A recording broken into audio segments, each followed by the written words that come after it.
Hi everyone, and welcome to December's episode of Grillaways. Today we will be opening, unboxing, and testing out this NomadiQ grill. I don't know if that's pronounced correctly, NomadiQ. Either way, we're gonna see how it performs. If you haven't already subscribed, make sure you do at orderitdusted.com so you have the chance to win this grill and many more that we test on a monthly basis here at the Dusted headquarters. Let's go get into it.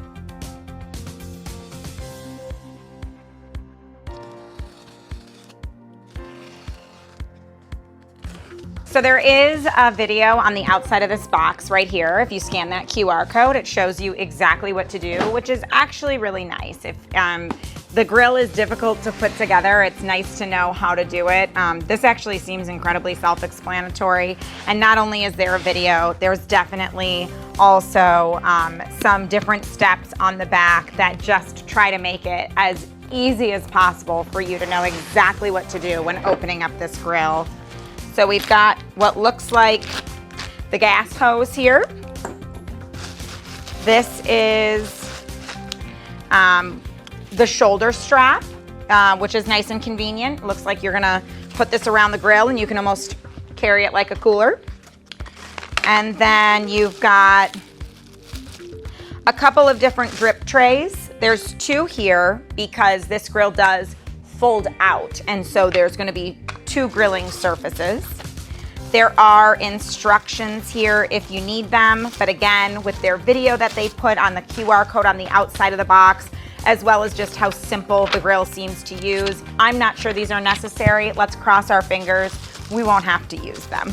And then you've just got the grill itself, which actually lifting it for the first time is, sturdier than I expected. Not too heavy, but definitely seems like a high quality piece of equipment. And they really want you to know what to do here. They're not leaving their customers stranded to figure this out on their own. They've also got a quick guide right here for how to set it up in 4 steps. So they're making it seem incredibly easy. Okay, it does have some feet at the bottom here. And there's 2 little spots for your fingers. If you pull them at the same time, the grill almost goes in a circular motion to get those feet into the position where you need them. If you're just trying to pull one at a time or you have it laying on its side, it will get stuck because it's trying to pull out from both sides at the same exact time. But you can see here, our feet are already installed on the grill, which is great. And we're ready to deal with the actual grill itself. So now it is in the locked position. You have these 2 knobs on the side here. And again, you can throw these shoulder straps, it looks like, right over these knobs. And you can carry this thing. I know I already put the feet out, but you would have the ability to put it on your shoulder and take it wherever you want to go. You can take those shoulder straps off when you're grilling or leave it on one side if you'd like. And then these actually pull out like this into different positions. And when it's pulled out, the whole top pulls up and out and over. And it is literally that easy, which is amazing. Once you have it down, put these back into the locked position. They just pull and twist, twist, and push. The grates do have a couple of pieces that you'll need to get off. Oops. That are taped on here that you're gonna need to throw away. Those are just for protection. And it is actually nice, they've already got some latches screwed in here that you can put your grill grates right back on for a safe grilling experience where it's really locked in there. Okay, we are in business. The next thing you need to do is just put your drip trays into place, which these are something that obviously seem easy to clean. They're small, and you will be taking them on and off every time you go to use the grill because they do attach to the feet that you're gonna push in and out to have it be that portable grill you want. There's 2 latches at the bottom here, and you'll see on the feet, there's 2 latches there where you can just connect it into a stable place. It just sits right on top there and catches the grease that's gonna fall down from the inside. Again, you took it out, you unfolded it. It's a 2-burner grill, so you're gonna need them on both sides of the grill. The last thing we need to do is hook up the gas. There are a couple of different knobs right here that allow for you to change the heat settings and have different heat settings on either side, which is nice. And the gas hookup is right here on the back with these 2 knobs. Again, this is something that you'll probably want to take on and off every time you grill because of the portable functionality of it folding up so you can carry it by hand or with that shoulder strap. So this is easy to use and easy to set up since they do expect you to do it every single time. These have little holes right here. You literally just put them on either side.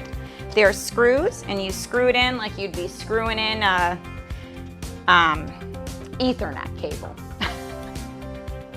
And then the gas hooks up right here. This thing actually does move quite nicely. It spins and it's easy to use. These are locked into place. You can see they only go up so far. So we're ready to grill. So in general, this has been one of the easiest grills we've ever set up. A lot of portable grills these days are coming fully set up with everything inside. The charbroil we did last month was quite the project, so we were happy to be back to the normalcy of having a portable grill ready to go. The only thing you had to do was put in those drip pans and hook up the gas, which actually, because it's so portable, is what you'd need to do every time you went to use this grill. Whether you're camping or on the beach, this thing can be taken anywhere. We're gonna see how it cooks. Because it is open-faced and there is no hood, nothing that you can bring down to cover the grill, we typically test these for steaks. Today, we decided to go with burgers. I do think we're trying to be realistic in, reviewing these grills to see what they're made of.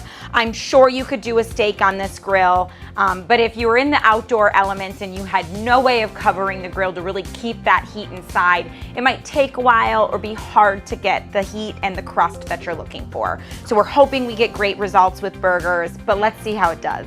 While I'm dusting these burgers, I am letting the grill heat on its highest heat because again, there is no cover and we want to make sure we get a nice crust on the outside of these burgers. The grates do look like nice cast iron seasoned grates, but we are going to add a little bit of oil just to try to avoid any sticking.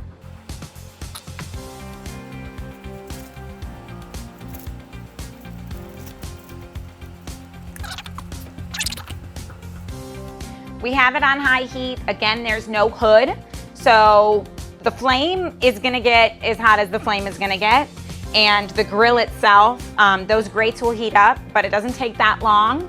So we're gonna throw these burgers on there because we have no way of knowing what the temperature is of this grill.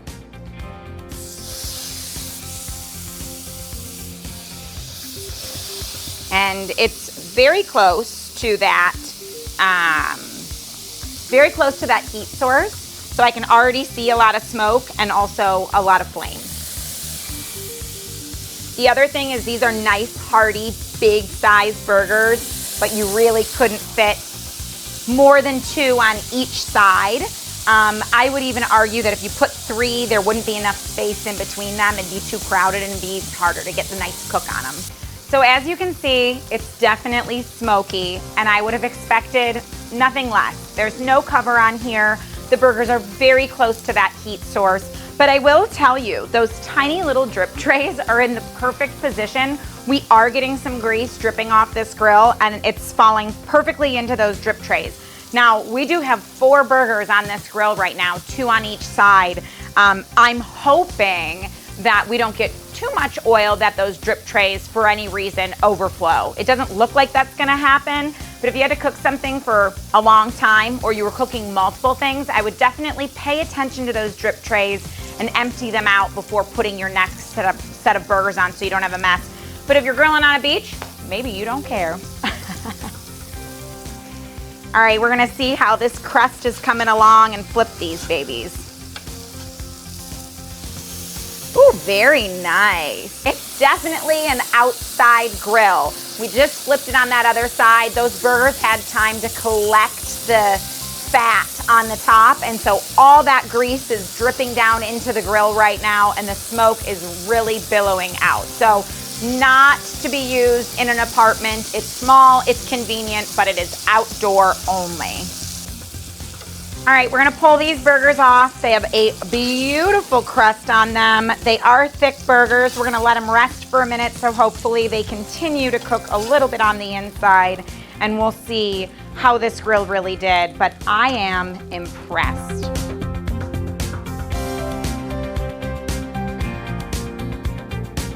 Aside from the smoke, this NomadiQ grill was amazing. It definitely needs to be used outdoors, but the crust that it got on our thick burgers and the cook that it did all the way through was pretty incredible. We're ready to feed a crowd here. We compiled all of our burgers, and now we're gonna taste it to see if it's as good as it looks.